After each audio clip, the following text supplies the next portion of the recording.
आज हम global A1 institute of paramedical science Pataudi और global hospital and trauma centre Pataudi की पूरी टीम हेल्थ मिशन को लेते हुए पहुंची है गवर्नमेंट मॉडल संस्कृति सीनियर सेकेंडरी स्कूल जमालपुर में। और आज जमालपुर के इस गवर्नमेंट सीनियर सेकेंडरी स्कूल के अंदर जिस वर्कशॉप का हम आयोजन कर रहे हैं, जिसका नाम है first aid and basic life support की वर्कशॉप, जो विशेष तौर पर 12th स्टैंडर्ड के बच्चों के लिए तो सर्टिफिकेशन का एक पार्ट होता है, और 10th और 11th के बच्चे वो सभी इस वर्कशॉप के माध्यम से बहुत कुछ सीखने का काम करते हैं। इस वर्कशॉप के अंदर हम हेल्थ से जुड़ी कुछ बहुत सारी प्रिकॉशंस को लेकर, हेल्थ से जुड़े बहुत सारे ट्रीटमेंट्स को लेकर, हेल्थ से जुड़े बहुत सारे फर्स्ट एड कॉन्सेप्ट्स को लेकर, इनके साथ साथ आपको सामाजिक जीवन के अंदर और किन चीज़ों को साथ रख के आगे बढ़ना चाहिए, एक पढ़े लिखे युवा वर्ग के विद्यार्थी के तौर पर आपकी क्या क्या नैतिक जिम्मेदारियां होनी चाहिए, और उसके साथ में आपको अपने भविष्य में करियर में क्या क्या काम करना है, उसके लिए भी आपकी हेल्प करने के लिए आज मानव निर्माण अभियान संघ एवं मेहर फाउंडेशन दोनों संस्थाओं के कोलैबोरेशन से global hospital and trauma centre Pataudi, जो कि पटौदी बस स्टैंड के बिल्कुल सामने हेली मंडी रोड पर है, उन्हीं का institute global A1 institute of paramedical science, जहां पर 12वीं करने के बाद बच्चा पैरामेडिकल के कोर्सेज करता है, जैसे OT technician, lab technician, laboratory technician, nursing assistant, dialysis technician, emergency medical technician, D pharma, GNM, nursing, ऐसे बहुत सारे कोर्सेज बच्चे करते हैं। वो होनहार बच्चे जो एक अस्पताल को चलाने के अंदर वो छुपे हुए चेहरे होते हैं, क्योंकि सबको लगता है कि कोई अस्पताल कोई डॉक्टर चलाता है, लेकिन एक बहुत अच्छे हॉस्पिटल को चलाने के लिए एक अच्छे डॉक्टर के साथ साथ उस डॉक्टर के 10-15 मजबूत और होनहार बाजुएं चाहिए होती है। कोई OT टेक्नीशियन का काम करता है, कोई लेबोरेटरी को संभालता है, कोई रिसेप्शन को संभालता है, कोई GDA वाला होता है, कोई सफाई कर्मी होता है। तो ऐसे बहुत सारे लोग होते हैं जिनके संयुक्त सिस्टम से एक अस्पताल चलता है।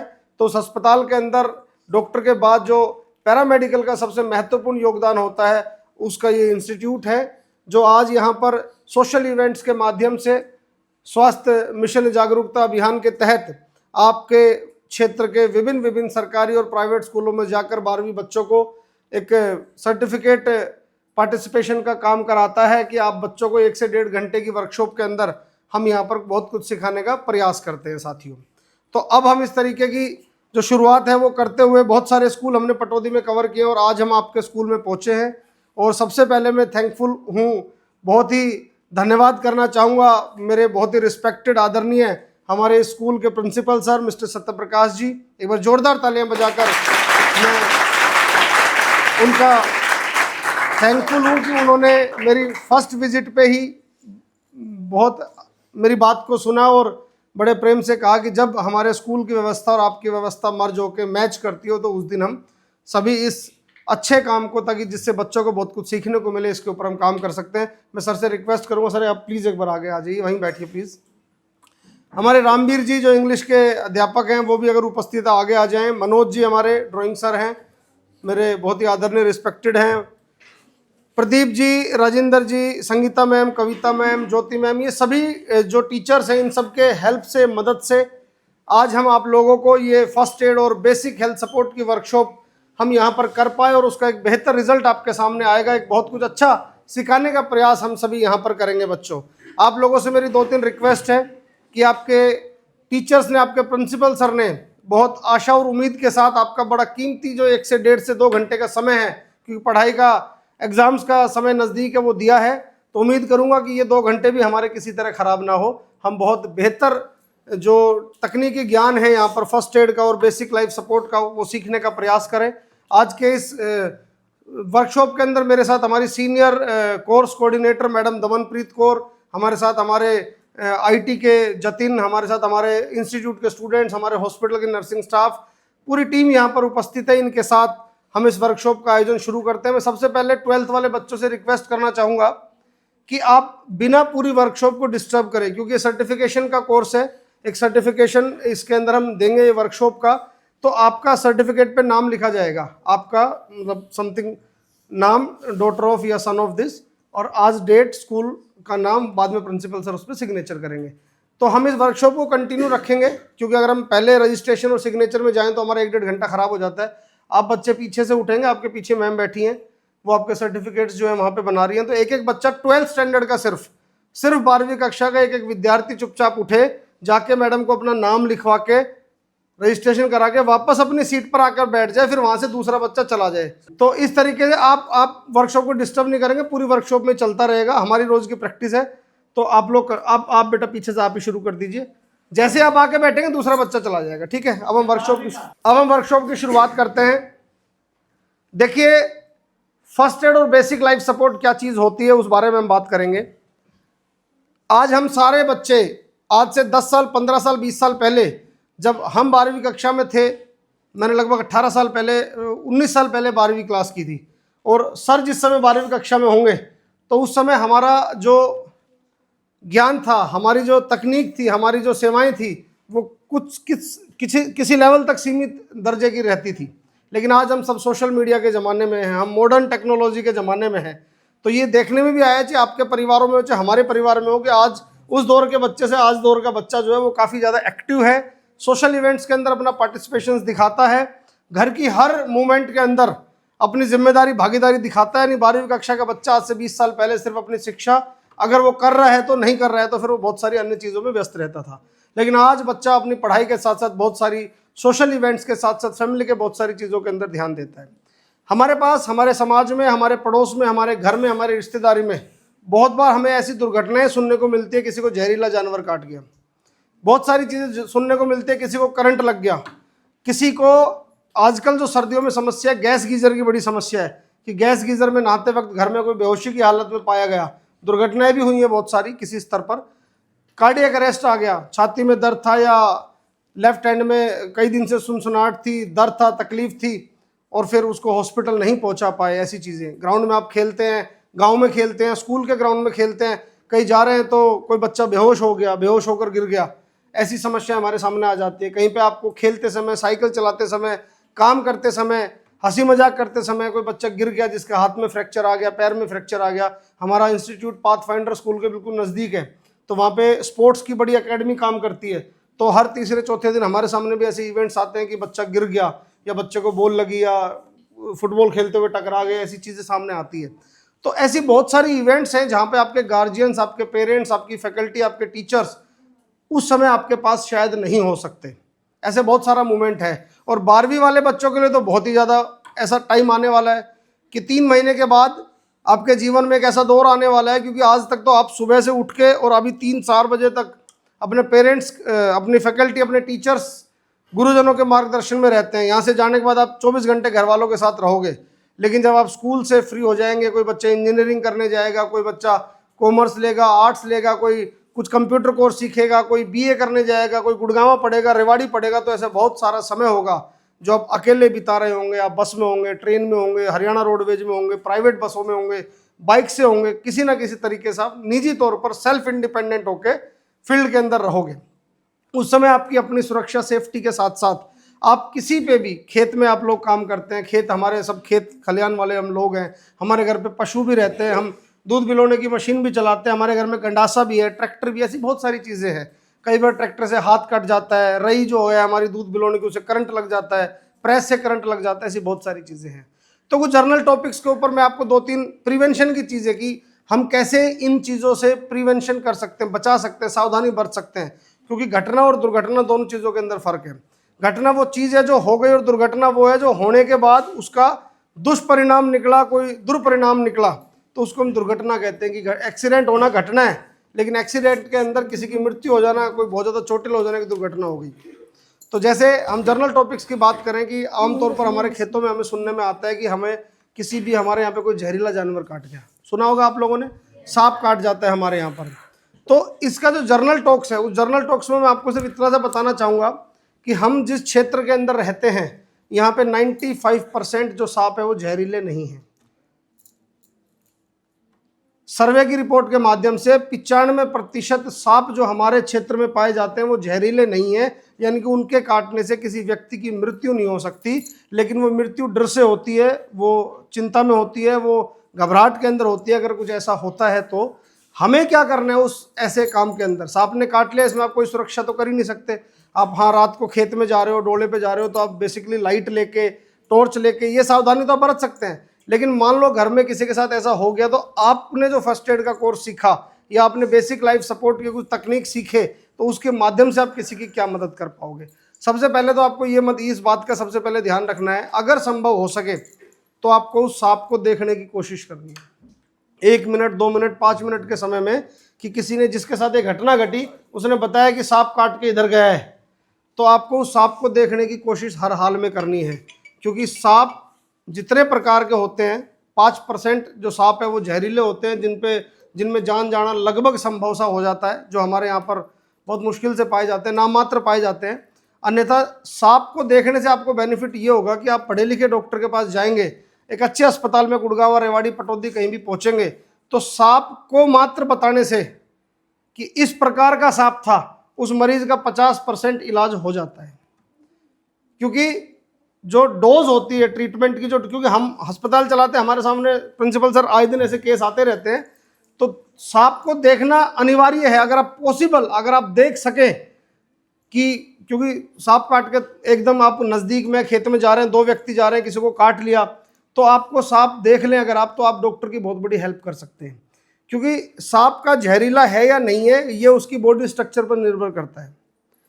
आपने देखा होगा कि किसी प्रकार का सांप होता है जो आगे से बहुत नोकीला होता है, और वो छोटा, उसकी हाइट से मतलब नहीं है हमें, वो 2 फुट का है, 4 फुट का है, 6 फीट का है, 10 फीट का है, लेकिन अगर वो खत्म होते होते बिल्कुल नोकीला हो रहा है, बिल्कुल नोकीला होता जा रहा है, मोटे से पतला होते होते होते होते बिल्कुल ही नोकीला हो गया, तो समझ लो वो जहरीला सांप है, 100% जहरीला सांप है। यही देखना बहुत जरूरी है। अगर वो सांप ब्लंट सिचुएशन में, जैसे मेरा पेन है, ऐसे ही बहुत सांप होते हैं कि वो सांप बीच में से उसका तना मोटा है, आगे से थोड़ा पतला है, पीछे से थोड़ा पतला है, लेकिन वो किसी पॉइंट पे आके खत्म हो गया, मतलब पूंछ बनती हुई बहुत लंबी, उसकी नोकीली पूंछ नहीं बनी, तो मतलब वो सांप जहरीला नहीं है। तो आप उस मरीज को ढाढ़स बधा के, तसल्ली करके अस्पताल तक पहुंच सकते हो और डॉक्टर को बता सकते हो कि वो जहरीला सांप नहीं है, तो वो या ब्लंट सिचुएशन का इस बॉडी स्ट्रक्चर का सांप है, तो डॉक्टर खुद आपको 5, 7, 10 सांपों की तस्वीर दिखाएगा कि ऐसा था, कि ऐसा था, कि ऐसा था। क्योंकि हर बीमारी की जिस प्रकार अलग प्रकार की दवाई है, उसी प्रकार हर जहर का अलग तोड़ है, हर जहर का अलग निचोड़ है।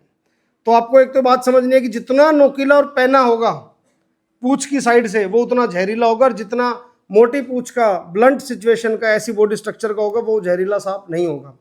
ठीक है।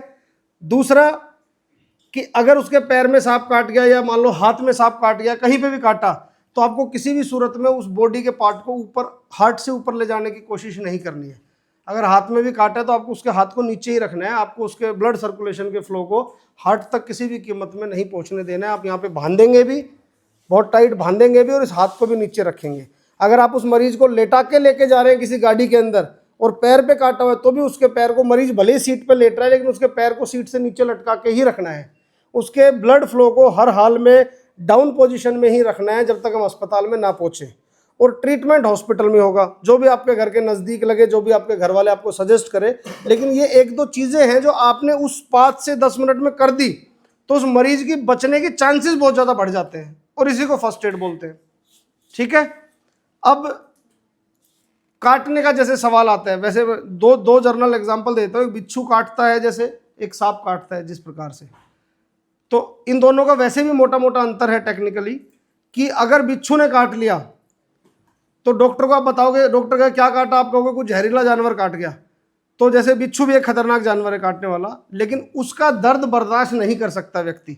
अगर बिच्छू काटेगा तो उसका कंटिन्यू दर्द होगा, कहते हैं ना कि दर्द में मर रहा है आदमी, वो वाली सिचुएशन रहेगी। और अगर सांप काटता है तो उसका दर्द अप डाउन सिचुएशंस में रहता है। जैसे दिल की धड़कन बढ़ती है, उसका दर्द ऐसे रहता है, सुई की तरह चुभा, फिर कम हो गया, फिर सुई की तरह चुभा, फिर कम हो गया। और आदमी आपसे आराम से टॉक्स भी करेगा, बात करेगा, बताएगा कि मैं खेत से जा रहा था, फिर सांप काट गया। लेकिन अगर किसी को बिच्छू ने काट लिया तो वो इतनी बात बताने की सिचुएशन में भी नहीं रहता है, उसको इतना भयंकर दर्द होता है।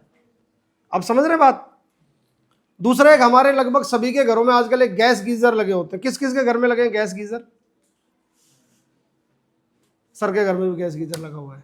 गैस गीजर अच्छी चीज़ है, कोई दिक्कत नहीं है, लेकिन गैस गीज़र का इस्तेमाल आप तभी करें। अभी मेरे हिसाब से सर्दी शुरू हुए 1 महीना हुआ है, उस 1 महीने के अंदर लगभग 11 से 12 मरीज बेहोशी की हालत में इस पटौदी इलाके से ही हमारे पास आ चुके हैं। इस इलाके के अंदर 23 छोटे बड़े अस्पताल हैं, तो आप मान सकते हो अगर हमारे पास 11 आए तो 2-2, 5-5, 7-7 सबके पास गए भी होंगे। तो इतनी बड़ी संख्या के अंदर, और इसमें मोटे तौर पर महिलाएं होती हैं मैक्सिमम। उस महिलाओं होने का कारण क्या है पता है आपको? ऐसा नहीं कि महिला है या लेडीज है वो इसलिए बेहोश होगी, नहीं। हमारे घर का जो काम का स्ट्रक्चर है वो इसी प्रकार है कि सुबह उठे, बच्चे स्कूल चले गए, घर वाले जो लोग थे वो सब काम धंधे पे चले गए, लास्ट में बच के घर में मम्मी या माँ, फिर वो अपना काम वाम निपटा के कि अब नहा लेते हैं और फिर अपना आराम होगा। उस समय घर में लगभग कम लोग उपस्थित रहते हैं दिन में उस सिचुएशन के अंदर। और हर घर में सिर्फ एक घर ऐसा था जिसके अभी परसों जो एक पेशेंट आया था, अन्यथा हर घर में जब हमारी रिसर्च आई तो उसमें पता चला कि जिस भी बाथरूम में वो लोग उस गैस गीजर का इस्तेमाल कर रहे थे वहाँ पे वेंटिलेशन नहीं था। यानी कि आप इस सिचुएशन को तो आज ही राइट डाउन, नोट डाउन कर लें कि अगर किसी के घर में गैस गीजर है और उसमें वेंटिलेशन नहीं है तो या तो ऐसी व्यवस्था करें कि जब तक ना हो दरवाजा खोल के रखें, अन्यथा उसमें बिना वेंटिलेशन के इस्तेमाल ही ना करें, किसी भी सूरत में ना करें। गैस गीजर के अंदर अगर घटना हो गई तो उसको दुर्घटना होने तक डॉक्टर ही बचा सकता है, आप कुछ नहीं कर सकते, लेकिन उस घटना को होने से बचा सकते हो कि वो घटना ही ना हो। तो ये सावधानी के पार्ट में आएगा कि आपको उसको हर हाल में, आप बच्चे भी अपने घर पे जाके चेक करें कि अगर हम गैस गीजर हमारे घर में इस्तेमाल कर रहे हैं, हमारे किसी बाथरूम में सर लगा हुआ है, तो उसमें ओपन वेंटिलेशन होना बहुत ज़्यादा ज़रूरी है। हम अक्सर घरों में वेंटिलेशन लगाते हैं, जाली लगाते हैं, जंगला लगाते हैं, फिर उसमें शीशा लगा देते हैं और उस शीशे को बंद रखते हैं कि रोशनी आती रहे, लेकिन एक्चुअल में वो वेंटिलेशन जो है हवा के लिए होना चाहिए, तो वो लगाना बहुत ज़्यादा ज़रूरी है। समझ रहे हैं आप? गैस गीजर में अगर आप आधे घंटे से ज़्यादा कोई व्यक्ति रहता है तो उसके 70% चांस हैं कि उसको बचाना बहुत मुश्किल है। अगर आधे घंटे से ज़्यादा कोई व्यक्ति गैस गीजर के हालत में बेहोश पड़ा मिलता है तो उसको बचाने के चांसेस बहुत ज़्यादा कम हो जाते हैं। और ये एक ऐसी घटना है जो सिर्फ लापरवाही की वजह से होती है।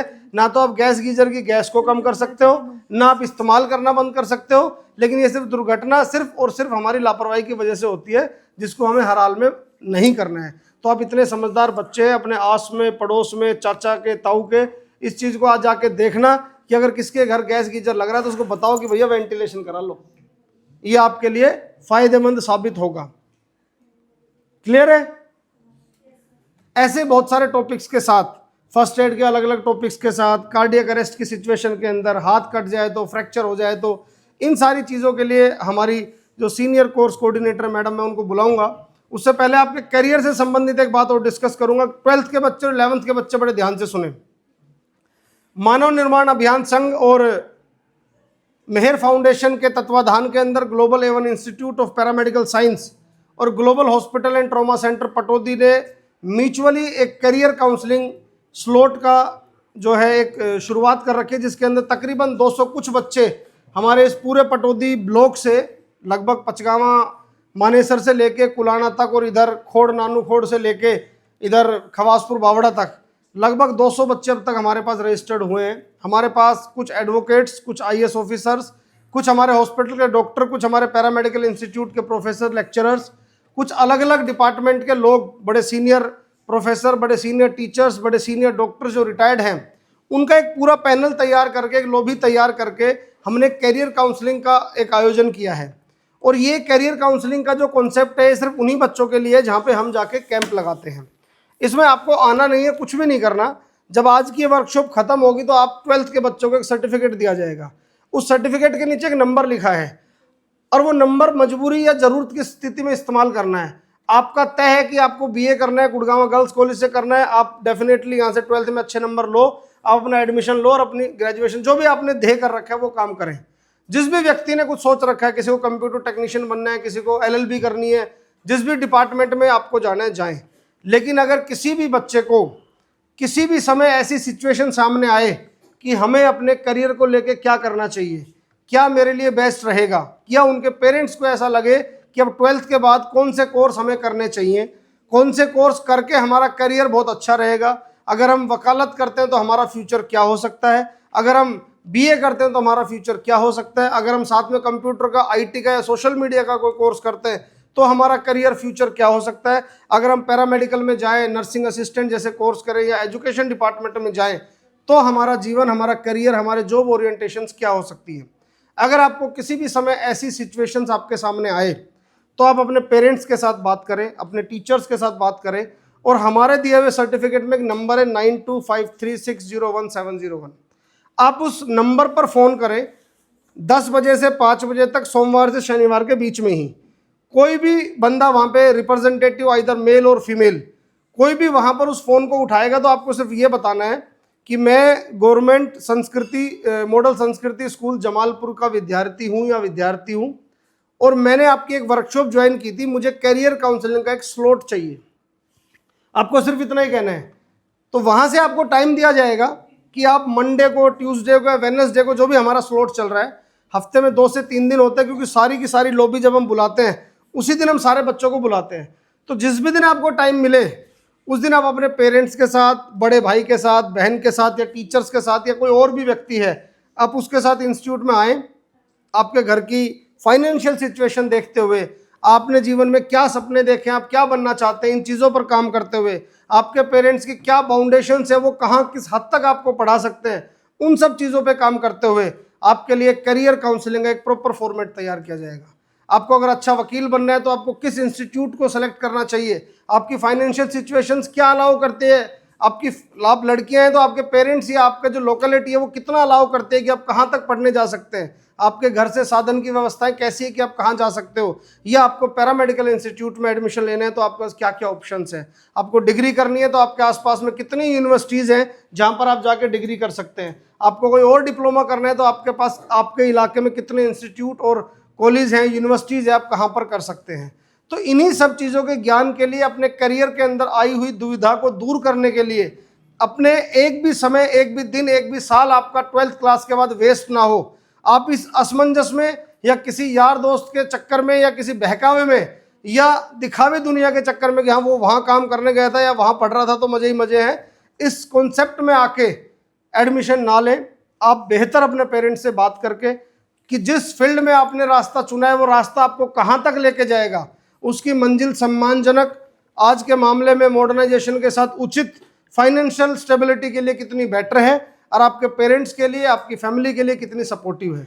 उसके साथ आपको करियर काउंसलिंग का वो स्लॉट मिलेगा। 15 मिनट से 45 मिनट के टाइम में आपके पेरेंट्स के और आपके साथ, आपके टीचर्स के साथ बैठ के आपको बेहतर सुविधाएं प्रदान करने का ये global A1 institute of paramedical science promise करता है। तो मेरा यही कहना था कि जब आपका, अगर आपको ऐसा लगे तो आप पटौदी में करियर काउंसलिंग के लिए ज़रूर आए। ये हम सारे स्कूल में भी लगवा सकते थे, लेकिन सारे स्कूल्स में लगवाने से बहुत बार ऐसा देखने में आया है प्रिंसिपल सर कि हम बच्चों को कहीं ना कहीं डिमोटिवेट भी कर देते हैं, क्योंकि जिस बच्चे का बिल्कुल तय है कि मुझे बनना ही ये है, जिस पेरेंट्स का बिल्कुल तय मुझे बनना ही ये है, तो वो डेफिनेटली सही रास्ते पे चल रहा है, क्योंकि आप इतने अच्छे स्कूल में इतनी अच्छी dedicated teachers, faculty, principal sir के बीच में पढ़ रहे हैं, जहाँ पे आपके जीवन के लक्ष्यों को लेकर बहुत कुछ सिखाने का दिन प्रतिदिन प्रयास हो रहा है, और बेहतर रिजल्ट के साथ आपका स्कूल और आपके टीचर्स काम कर रहे हैं। तो हम सिर्फ उन बच्चों की बात कर रहे हैं जिस बच्चे को लगे कि समझ ही नहीं आ रहा क्या करना है, तो वो डेफिनेटली आके फ्री ऑफ कॉस्ट राय ले सकता है। राय लेने में कोई बुराई नहीं है, तो आप आएंगे तो आपको बेहतर राय दी जाएगी। आज हम जिस पैरामेडिकल इंस्टीट्यूट के माध्यम से जिस फर्स्ट एड और बेसिक लाइफ सपोर्ट की वर्कशॉप के लिए हम बैठे हैं, उसके सारे टॉपिक्स को कंटिन्यू करने के लिए मैं बुलाऊंगा मैडम दमनप्रीत कौर को कि वो आए अपनी टीम के साथ और विभिन्न प्रैक्टिकल और अपने टीम्स और प्रैक्टिकल्स के माध्यम से आपको सारी चीज़ें आगे की बताएं। बहुत बहुत थैंक यू।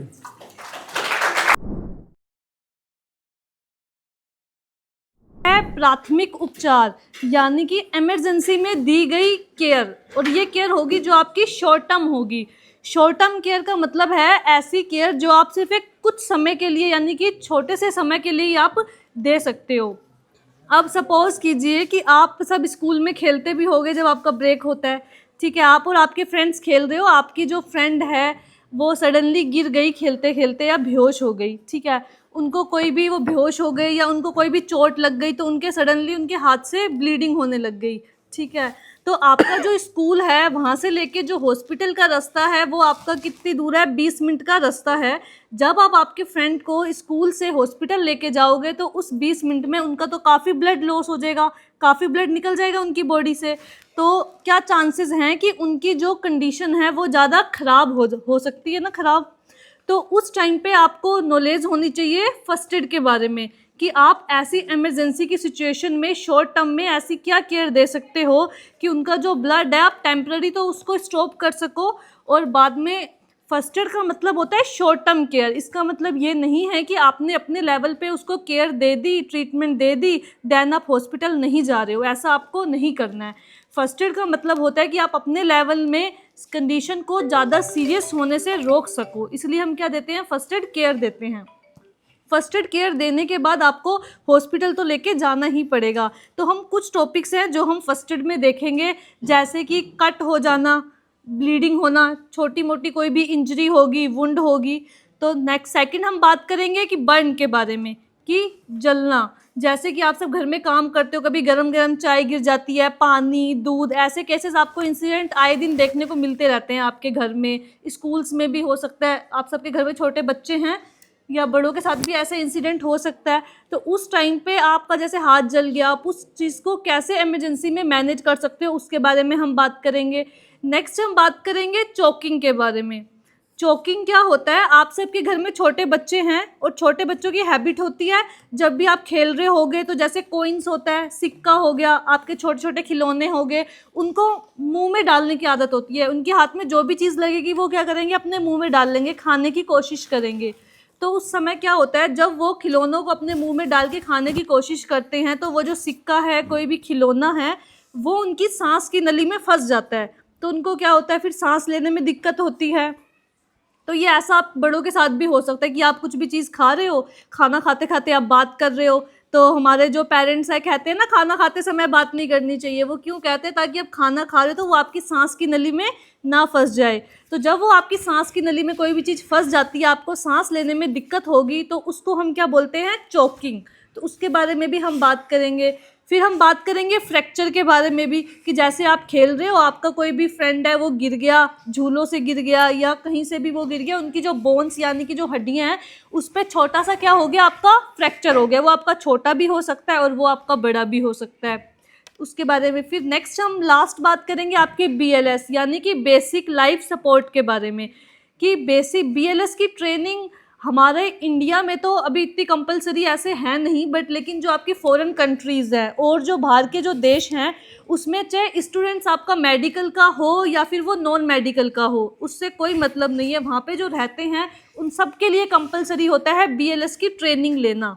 तो BLS सिर्फ मेडिकल के स्टूडेंट्स के लिए ज़रूरी नहीं है, ये आप सबके लिए ज़रूरी है। इससे आप किसी की भी जान बचा सकते हो। जैसे आप बाहर कहीं गए, आपने देखा मंदिर हो गया, रेलवे स्टेशन हो गया, बस स्टैंड हो गया, आपने किसी भी व्यक्ति को देखा वो सडनली बेहोश हो गया, फिर आप जाओगे, आप देखोगे उसका कार्डियक अरेस्ट हो गया। कार्डियक वर्ड यूज़ किया जाता है आपके हार्ट के लिए, यानी कि आपका जो हार्ट है वो सडनली काम करना बंद कर दे। तो उस टाइम आप इमरजेंसी में क्या क्या मैनेजमेंट है या क्या ऐसा तरीका है जो आप अपना सकते हो, उसके बारे में हम बात करेंगे। तो अब हम 1 बाय 1 एक के बारे में, सबके बारे में पढ़ेंगे। तो जो आपकी फर्स्ट एड केयर होती है जो आप इमरजेंसी में देते हो, उसके लिए आप सबके पास क्या होनी चाहिए? एक फर्स्ट एड किट होनी चाहिए। तो फर्स्ट एड किट में पहले हम आपको बताएंगे कि फर्स्ट एड किट में कौन कौन से सामान हैं एसेंशियली जो आपके बहुत ज़रूरी हैं आप सबके लिए, और आपके पास वो होना चाहिए। और आप सबको आपके घर में जाके क्या करना है? एक फर्स्ट एड किट बना के रखनी है।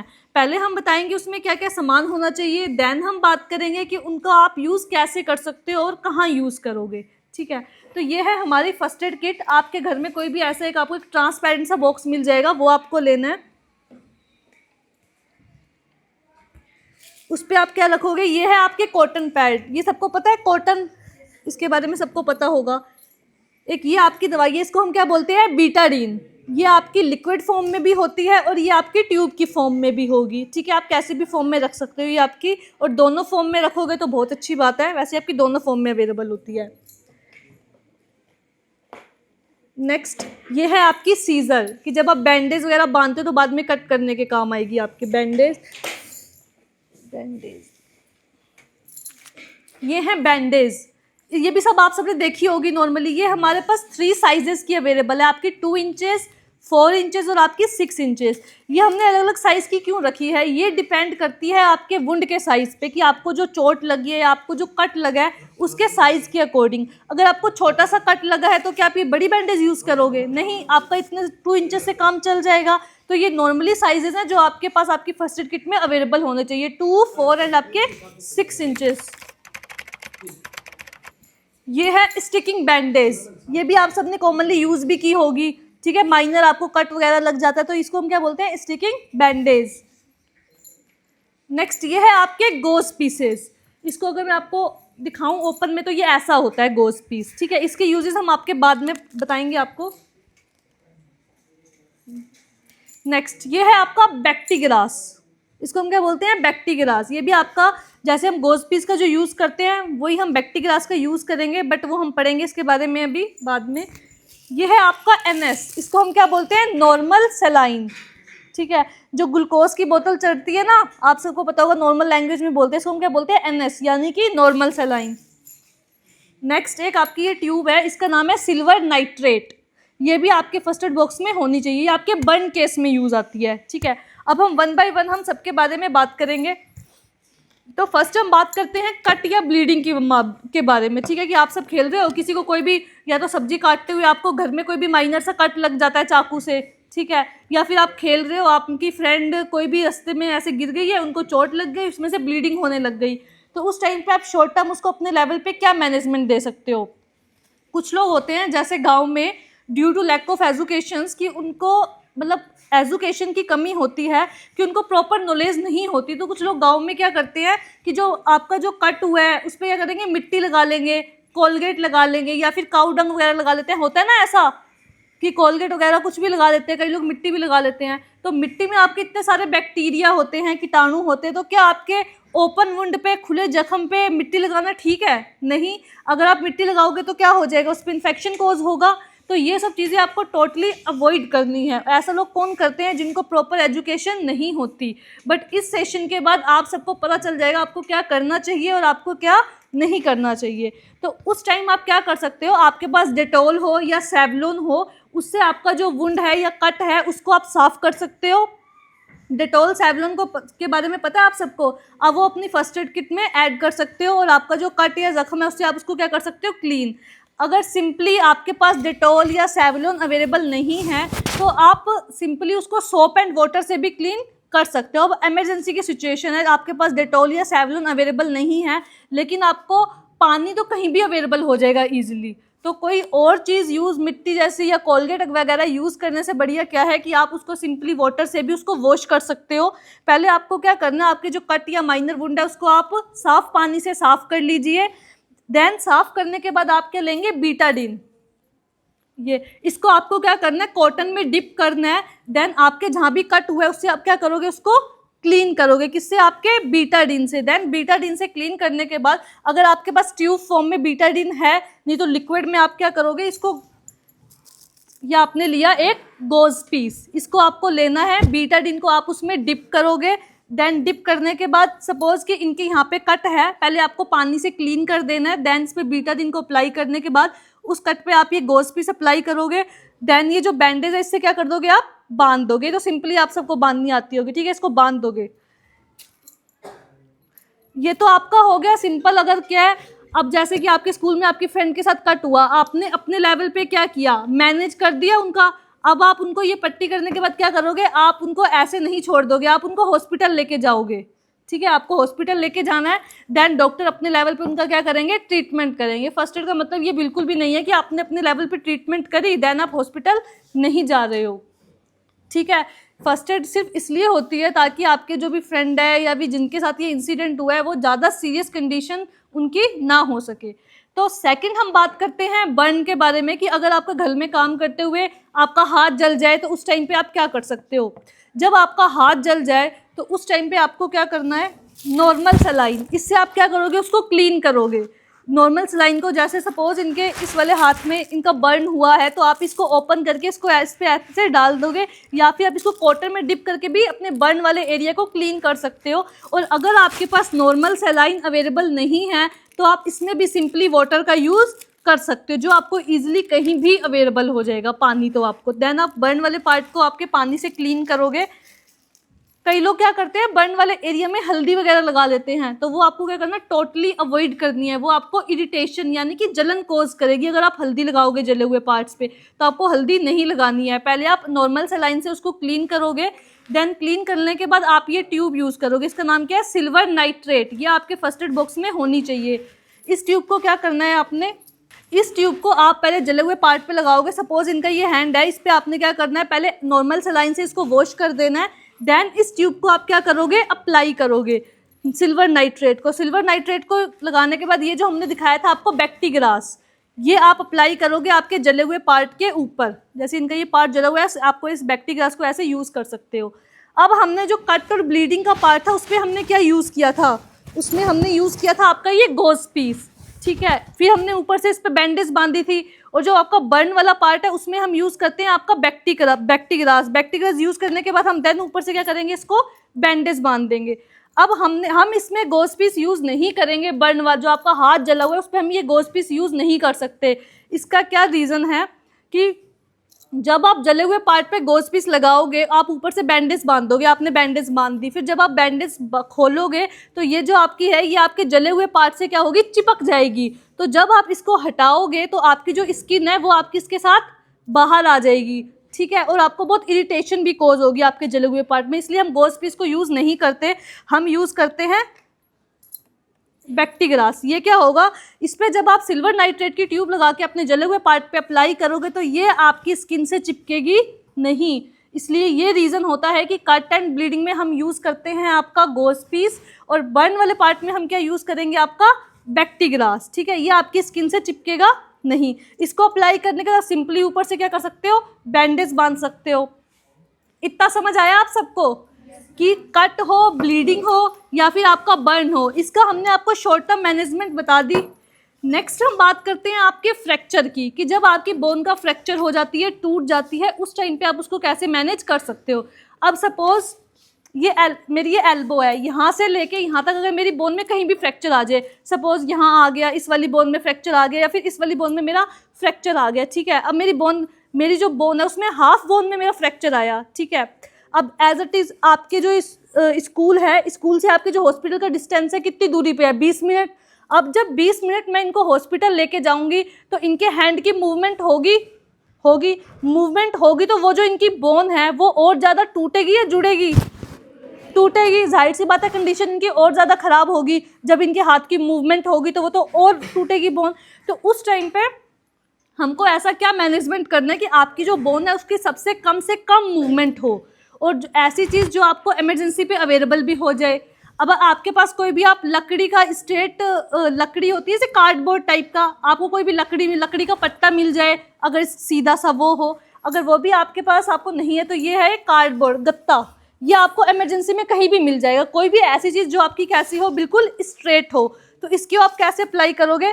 जैसे इनके अगर यहाँ पे एल्बो में यहाँ पे फ्रैक्चर है तो आप इसको यहाँ पे ऐसे अप्लाई कर सकते हो। इनके हाथ को आप इसके ऊपर रखोगे, देन आपको ऐसे बैंडेज लेनी है। और अगर आपके पास बैंडेज है तो ठीक है, बैंडेज अगर आपके पास नहीं है तो आप सिंपली कोई भी दुपट्टा ले सकते हो, और कोई भी साफ कपड़ा भी आप ले सकते हो, वो तो आपको इजीली कहीं भी मिल जाएगा इमरजेंसी में। आपने इसको लेना है यहाँ पे, देन इसको आप क्या कर दोगे, इसको ऐसे बांध देना है आपको। अगर आपके पास चुन्नी हो तो आपको चुन्नी से बांध दो, या फिर कोई भी कपड़ा है तो आप इनके उस कपड़े से भी आप इसको बांध सकते हो। इससे क्या होगा, अब इनका जो हाथ है ये बिल्कुल स्ट्रेट हो गया। अब इनका हाथ ऐसे बैंड नहीं हो सकता, ठीक है। अब इनकी जो ये बोन है ये बैंड नहीं होगी। ये इनका शॉर्ट टर्म का मैनेजमेंट हो गया कि अब मैं इनको जब 20 मिनट में इनको हॉस्पिटल लेके जाऊंगी तो इनका जो हाथ है वो कम से कम मूवमेंट होगा, और इनकी जो बोन है वो मैंने यहीं पे स्टेबल कर दी, यानी यहीं रोक दिया मैंने इनके फ्रैक्चर को। फिर जब मैं इनको हॉस्पिटल लेके जाऊंगी तो जो डॉक्टर है वो अपनी एडवांस ट्रीटमेंट देगा, फिर प्लास्टर वगैरह लगाएगा, जो आपके डॉक्टर का काम होता है। ये होता है शॉर्ट टर्म मैनेजमेंट। ये ऐसी चीज़ें जो आपको ईजिली इमरजेंसी में कहीं भी अवेलेबल हो जाएगी। आपके स्कूल में कोई भी ऐसा इंसिडेंट हो जाता है कल को कहीं आप रास्ते में जा रहे हो तो हो गया, तो आप ऐसा कुछ भी शॉर्ट टर्म मैनेजमेंट कर सकते हो, ठीक है।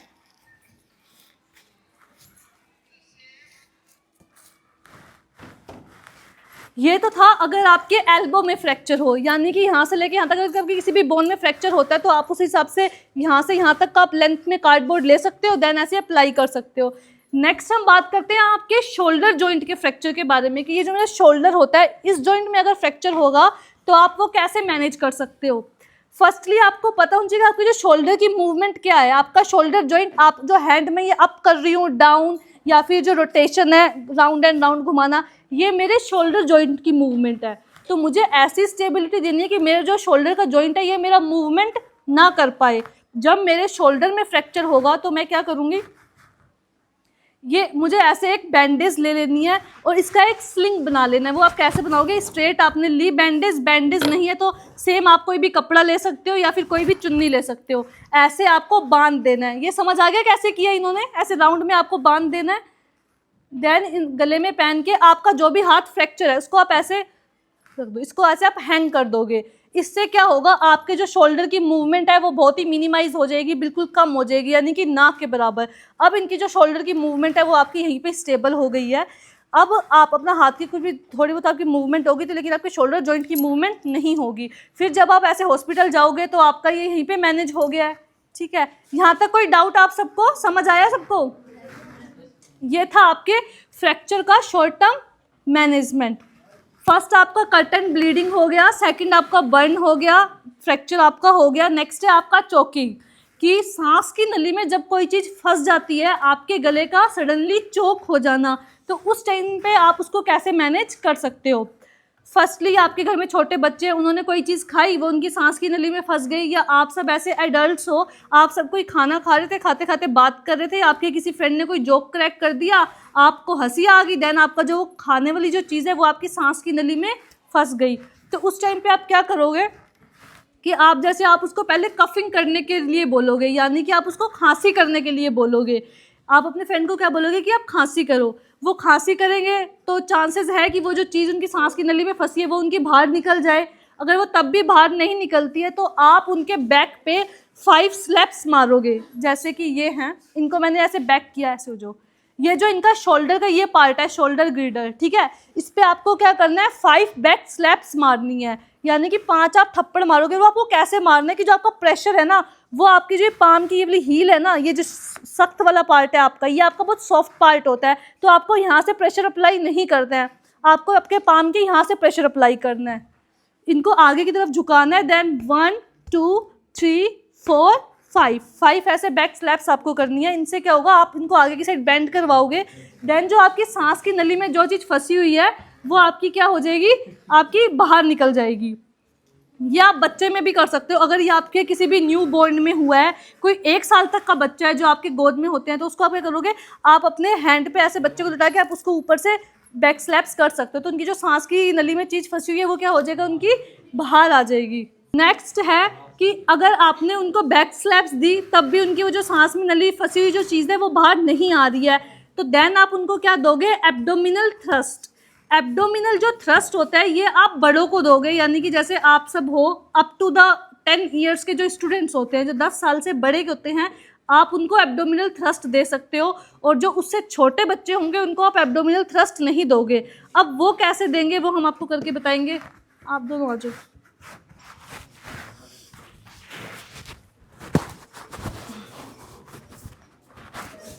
विकास आप आगे की तरह शाप देना पीछे से, ठीक है। आपकी जो ये रिब्स होती हैं, ये जहाँ पे आपकी ख़त्म हो रही है, ये जहाँ पे आपकी ये वाली बोन्स ख़त्म हो रही है आपकी रिब्स, इसके जस्ट नीचे आपको एक डिप्रेशन सा फील होगा, ठीक है। वहाँ पे आपको क्या करना है, ऐसे आपकी फिस्ट बनानी है, इसको आप अप्लाई करोगे। इनको चोक है, जिनको सांस लेने में दिक्कत होगी, इसको आप ऐसे साइन दिखेगा, अपना गला पकड़ेंगे जब सांस लेने में आपको दिक्कत होगी। आगे की साइड इनको आपको बेंड कराना है, देन इनके जो लोअर रिब्स है वहाँ पे आपको एक फिस्ट बनाना है ऐसे, एंड दूसरा हाथ आपका ऐसे अप्लाई होना चाहिए, ठीक है। जो भी आपका डोमिनेंट हैंड है उससे आप प्रेशर दोगे। डोमिनेंट हैंड का मतलब क्या होता है, जैसे कई लोग होते हैं जो राइट हैंड से लिखते हैं और कुछ होते हैं जो आपके लेफ्ट हैंड से लिखते हैं। जो राइट हैंड से आप लिखते हो ना, वो होता है आपका डोमिनेंट हैंड। तो मोस्टली क्या होते हैं, सब राइट हैंड होता है सबका डोमिनेंट, तो उससे आपको प्रेशर देना है। लेफ्ट हैंड ऐसे आप अप्लाई करोगे नीचे, दूसरा हैंड आपको ऐसे, और जो आपको प्रेशर देना है वो आप ऐसे स्ट्रेट नहीं दोगे, आपको अप साइड में प्रेशर देना है। वहाँ पे कैसे देना है? अप साइड में। अब ये यहाँ पे इनको यहाँ से प्रेशर अप्लाई करेंगे।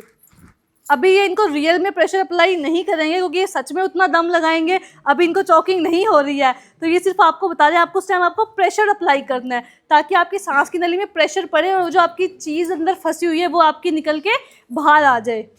समझ आ गया इतना? और ये है जो इसको हम बोलते हैं एब्डोमिनल थ्रस्ट या प्रेशर भी बोल सकते हो। ये आप बच्चों में नहीं दोगे, ये आप सिर्फ बड़ों में दे सकते हो। जैसे आप सब देख सकते हो 10 साल से ऊपर के जो बच्चे होते हैं, 12-13 से ऊपर, उनको आप ये इजीली दे सकते हो। लेकिन 10 साल से कम बच्चों को ये नहीं दिया जाता। उनको सिर्फ आप खांसी करने के लिए बोल सकते हो, बैक स्लैप्स कर सकते हो। और ऐसे टाइम पे आपको क्या चीज़ अवॉइड करनी है? अब जैसे आपके घर में छोटे बच्चे होते हैं, वो खेल रहे हैं, उनकी जो मम्मी है वो भी अपने आसपास बात कर रही हैं अपने फ़ोन में, और जो बच्चा है वो खेल रहा है। उन्होंने खेलते खेलते क्या किया, कोई भी छोटी सी बॉल थी उन्होंने वो अपने मुंह में ले ली और वो उनकी सांस की नली में ऐसे फंस गई। ठीक है, तो उनकी मम्मी क्या करेगी, अपने फ़ोन में बात करते करते बिना देखे अपने हाथ को उनके मुँह में डालते हैं और उस चीज़ को निकालने की कोशिश करते हैं। देखा होगा आपने, कई बार ऐसा करते हैं। बट ऐसा आपको ब्लाइंडली फिंगर इंजर्शन नहीं करना है। क्यों? क्योंकि सपोज उनकी वो जो बॉल है या कॉइन है वो तो अभी उनका सिर्फ यहीं तक ही गया था, मतलब आपको दिख रहा था, और उन्होंने बिना देखे अपने हाथ को उनके मुंह में उंगली डाली और उसको और पीछे की साइड धक्का दे दिया। तो ब्लाइंडली यानी कि बिना देखे, जब तक आपको वो ऑब्जेक्ट दिख नहीं रहा, आपको ऐसे बिना देखे अंदाजे से फिंगर डाल के बच्चे के मुंह से निकालने की कोशिश नहीं करनी है। ऐसे टाइम पे आप क्या कर सकते हो, आपको बच्चे का माउथ ओपन करना है। अगर आपको वो चीज़ दिख रही है जो उन्होंने खाई है, तब आप उसको हाथ डाल के निकाल सकते हो। अदरवाइज़ आपको अगर वो ऑब्जेक्ट नहीं दिख रहा या फिर आप नहीं देख रहे हो, तो आपको बिना देखे ऐसे अंदाज़ा नहीं लगाना है कि आप बिना देखे हाथ डाल के निकालने की कोशिश कर रहे हो। ये चीज़ बिल्कुल अवॉइड करनी है आप सबको। ठीक है, इससे जो रिस्क है वो आपका बढ़ सकता है। तो चोकिंग का आप सबको क्लियर हो गया। अब आपकी चोकिंग में 2 कंडीशंस होती हैं। एक होती है आपकी कॉन्शियस और एक होती है आपकी अनकॉन्शियस। कॉन्शियस का मीन्स जैसे आप सब हो, अभी अवेयर हो, होश में हो सारे, तो आप सब कॉन्शियस हो। और दूसरा होता है आपका अनकॉन्शियस सिचुएशंस, यानी कि बेहोश। जो आपका बेहोश होता है उसको हम क्या बोलते हैं? अनकॉन्शियस, जब वो अपनी आसपास की चीज़ों से अवेयर नहीं होता। अब आप जैसे खेल रहे हो, आपका कोई फ्रेंड है, वो कोई भी खाना खा रहे हैं, खाना खाते खाते उनकी सांस की नली में फंस गया। ठीक है, तो उन्होंने क्या किया, खांसी करने की कोशिश कर रहे हैं, गला पकड़ रहे हैं। इट मीन्स कि चोकिंग हुई है, लेकिन वो आपका कॉन्शियस है, तो वो आपकी कॉन्शियस सिचुएशन होगी। ठीक है, उस टाइम पे आप क्या करोगे, वही कफिंग करोगे, बैक स्लैप्स दोगे, एब्डोमिनल थ्रस्ट दोगे। सेकंड आपकी कंडीशन है कि आपके फ्रेंड कुछ खाया, सांस की नली में फंस गया, देन फर्स्ट है वो एकदम से फॉलिंग डाउन हो गया, यानी कि वो गिर गया, एकदम से बेहोश हो गया। और ये सब आपकी आंखों के सामने हुआ, आपने देखा, आप देख रहे थे, सब ग्राउंड में थे, चोकिंग हुई और वो सडनली बेहोश हो गए। तो उस टाइम पे आपको क्या करना है, आप उनके पास जाओगे। सपोज आपका जो वो फ्रेंड है वो ये है, इनको चोकिंग हुई और ये सडनली गिर गए। तो इस टाइम पे आप जाओगे, आप चेक करोगे, आप पहले इनका रेस्पॉन्स चेक करोगे। अगर आपको उनका नाम पता है तो ठीक है, अगर आपको उनका नाम नहीं पता तो आप उनके शोल्डर्स पे टैप करोगे। क्या बोलोगे? Are you okay sir, are you okay sir, are you okay sir, 3 times आपको पूछना है। अब ये मैम आपको बताएंगी कैसे आपको पूछना है। ये आपको थोड़ा तेज तेज उनके शोल्डर्स पे टैप करना है। आप उनका रिस्पॉन्स चेक करोगे कि वो होश में है या नहीं। अगर वो अपनी आंखें वगैरह खोलते हैं, इसका मतलब वो तो कॉन्शियस है। उन्होंने आंखें नहीं खोली, वो हो गया आपका अनकॉन्शियस। आपने उनसे पूछा, रिस्पॉन्स चेक किया, उन्होंने आपको कोई रिस्पॉन्स नहीं दिया। देन आप क्या करोगे, आप इनकी सांस चेक करोगे कि वो सांस ले रहा है या नहीं ले रहा।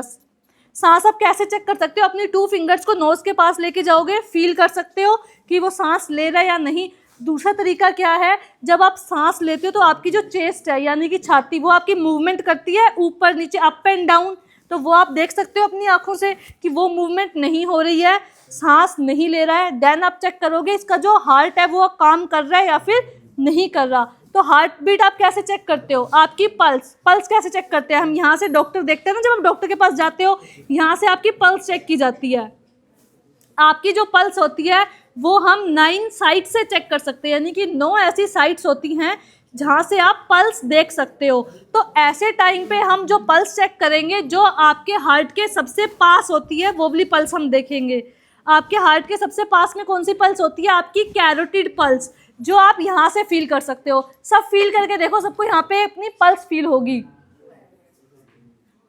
हो रही है, ये होती है आपकी कैरोटिड पल्स। तो जब हम BLS के ट्रेनिंग करते हैं यानी कि बेसिक लाइफ सपोर्ट की, आपका जो ये चोकिंग की कंडीशन है ना, यही आपकी कन्वर्ट हो जाती है BLS में, कि जब चोकिंग का पेशेंट बेहोश हो गया, उसकी सांसें नहीं हैं, उनका हार्ट काम नहीं कर रहा, तो वो किस में चला जाता है, आपका CPR, आपका कार्डियक अरेस्ट में चला जाएगा, यानी कि उसका जो हार्ट है वो काम करना क्या हो गया, बंद हो गया। तो तब हम उसको क्या देंगे, BLS यानी कि बेसिक लाइफ सपोर्ट, जिसमें हम उसको क्या देते हैं, CPR, cardio pulmonary resuscitation.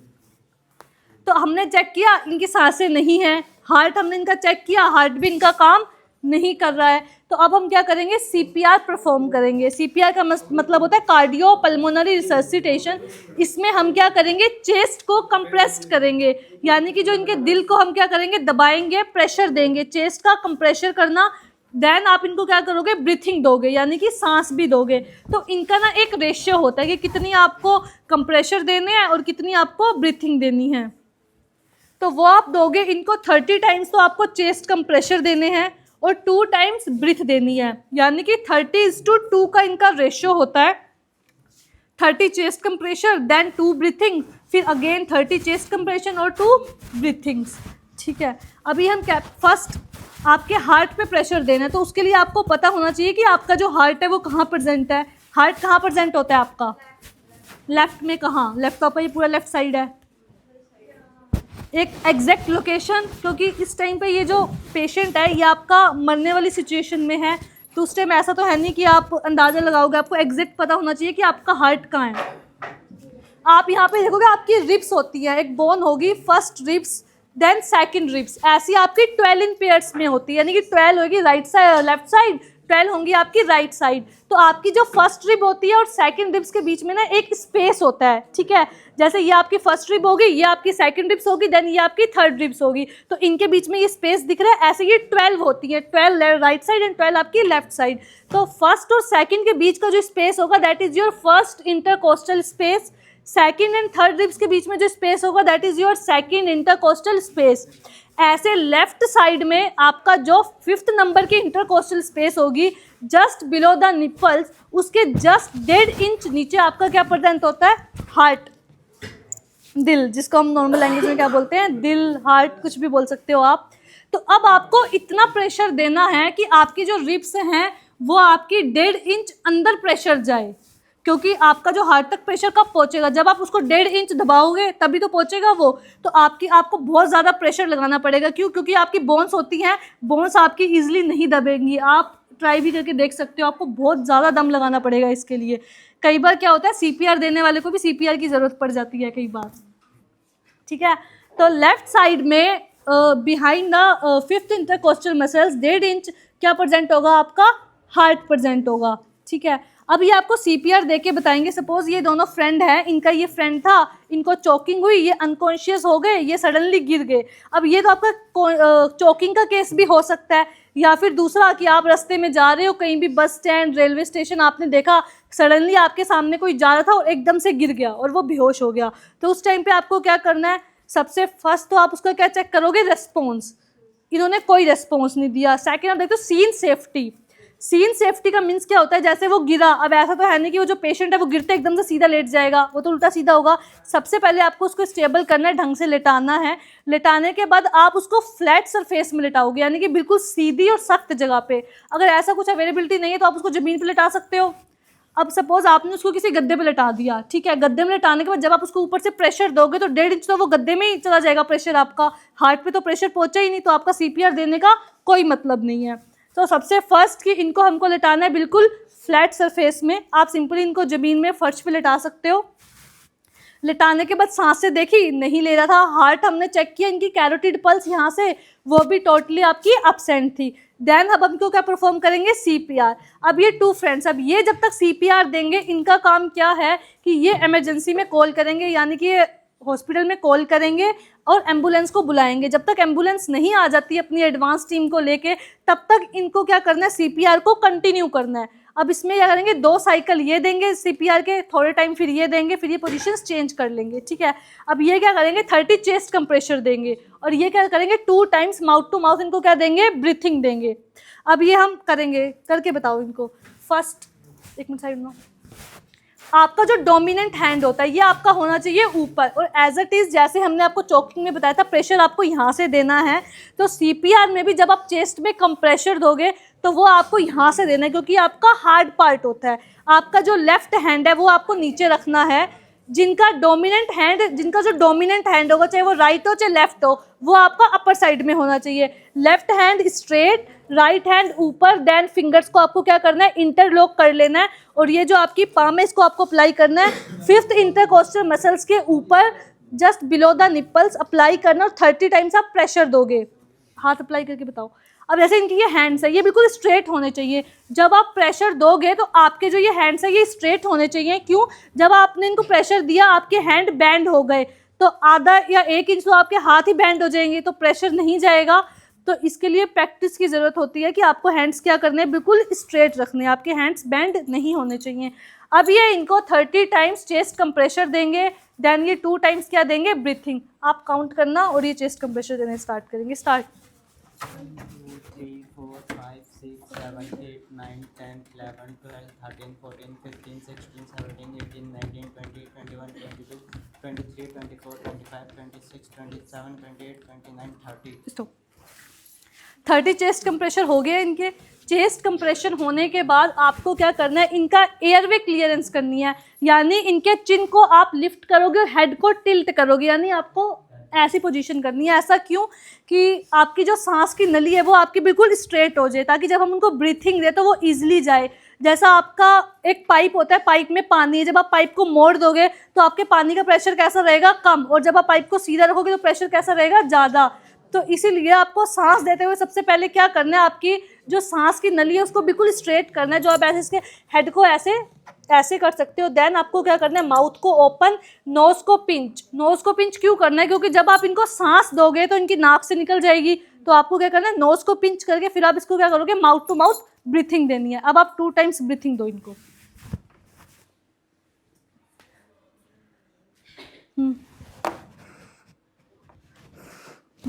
2 times breathing हो गई। देन अगेन ये चेस्ट कंप्रेशर स्टार्ट कर देंगे। ठीक है, एक बार ये चेस्ट कंप्रेशर देंगे, अभी तुमने फिर देना चेस्ट कंप्रेशन, देन 2 टाइम्स ये ब्रीथिंग देंगे। उसके बाद ये दोनों अपनी पोजीशंस को चेंज कर लेंगे।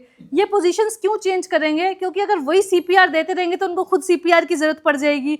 इसीलिए जब तक वो इधर ब्रीथिंग पे आएंगे और ये चेस्ट कंप्रेशर पे जाएंगे तो इतने उनको थोड़ा रिलैक्स मिल जाएगा। और ऐसे ये हर एक साइकिल के बाद, ये 1 या 2 साइकिल के बाद जितना भी उनके है मतलब एनर्जी बस की, उतने टाइम में पोजीशन को चेंज कर लेंगे। ये कब तक चलेगा आपका? जब तक आपकी जो इमरजेंसी की टीम है वो आपकी नहीं आ जाती। फिर जब आपकी इमरजेंसी की टीम आ जाएगी देन वो तो फिर इनको अपने हिसाब से ट्रीट कर लेंगे। जो एडवांस आपकी टेक्नोलॉजी है वो हम इसमें देंगे। तो यहाँ तक किसी को कोई डाउट? सब समझ आया? ठीक, आप में से कोई ट्राई करना चाहता है? कौन है? आ जाओ, कोई करके देखना चाहे।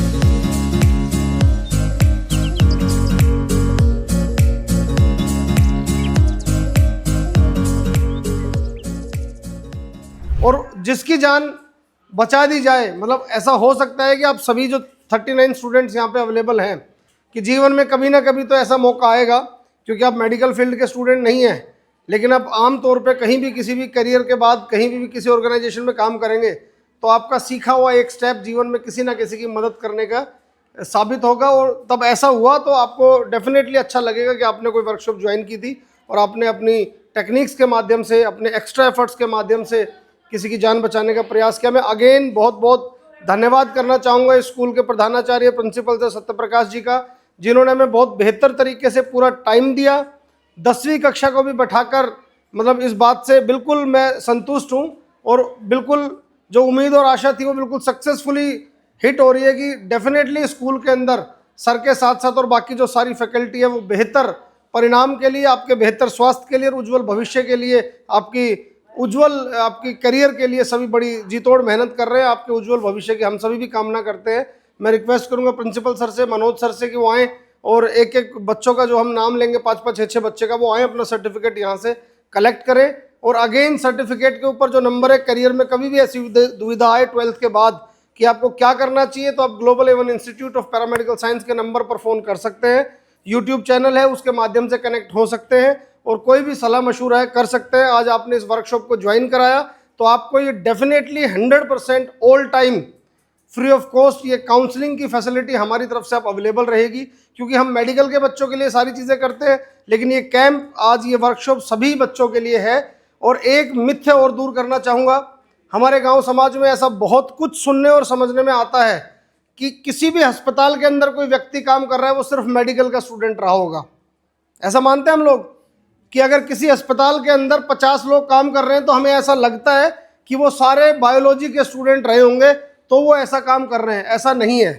2-3 चीज़ों को छोड़ के, डॉक्टर तो बायोलॉजी वाला ही बन रहा है, लेकिन जैसे BMLT का जो कोर्स है और D फार्मेसी का जो कोर्स है, उन सब चीज़ों को छोड़ के, और GNM नर्सिंग जो है, उन सब चीज़ों को छोड़ के आर्ट्स का बच्चा, कॉमर्स का बच्चा, नॉन मेडिकल का बच्चा, किसी भी स्ट्रीम का बच्चा, अभी new skill development medical department की जो पॉलिसीज़ है एजुकेशन की, उसके माध्यम से आप कोई भी बच्चा, किसी भी स्ट्रीम का बच्चा, अगर बाई चांस स्कूल अवेलेबल ना होने की वजह से, फैसिलिटी अवेलेबल ना होने की वजह से आप लोग मेडिकल या नॉन मेडिकल के स्टूडेंट नहीं बने हैं, तो आप उस तकनीक के माध्यम से, उस रूल के माध्यम से आप सभी मेडिकल फील्ड के, पैरामेडिकल के डिफरेंट डिप्लोमाज प्राप्त कर सकते हैं। Again thank you.